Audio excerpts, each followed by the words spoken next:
정부는 오는 8일부터 해외 입국자의 일주일 자가격리를 백신 접종 여부와 관계없이 모두 면제하기로 했습니다. 또 인천국제공항의 항공 규제도 풀어서 국제선 운항을 코로나 이전 수준으로 되돌리기로 했습니다. 취재기자 연결합니다. 신현준 기자. 네, 신현주입니다. 네, 입국자에 대해서 방역 조치가 대폭 완화되는 거죠? 네, 그렇습니다. 현재 해외에서 입국하는 경우 정부는 코로나19 백신 미접종자에 대해서는 7일간 격리 의무를 부여하고 있는데요. 하지만 오는 8일부터는 백신 접종 여부와 상관없이 모든 해외 입국자의 격리 의무가 해제됩니다. 한덕수 국무총리는 오늘 중대본회의 모두 발언에서 오는 8일, 그러니까 다음 주 수요일부터 해외 입국자의 격리 의무를 모두 없애겠다고 말했습니다. 방역 상황이나 의료 대응 여력이 안정적인 만큼 일상 회복에 폭을 넓혀 국민의 불편을 최소화하겠다는 건데요.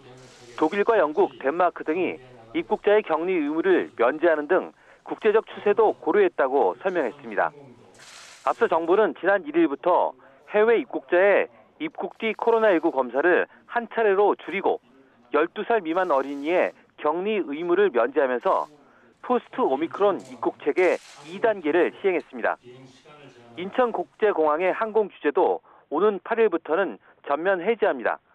국토교통부는 2020년 4월부터 시행하던 인천국제공항의 시간당 항공기 도착 편수 제한과 비행 금지 시간을 2년 2개월 만에 해제한다고 밝혔습니다.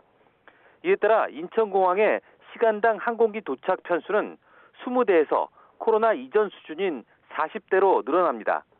또 저녁 8시부터 다음날 오전 5시까지였던 비행 금지 시간도 사라져 인천공항이 24시간 운영됩니다. 정부는 현재 항공 수요에 탄력적으로 대응하지 못해서 항공권 부족과 가격 상승 등으로 국민 불편이 있었다고 지적했는데요. 그러면서 항공편 공급이 원활해지고 다양한 항공 스케줄이 조속히 회복하면 휴가철 국민이 저렴한 비용으로 다양한 해외 여행지를 선택할 수 있게 될 것이라고 말했습니다.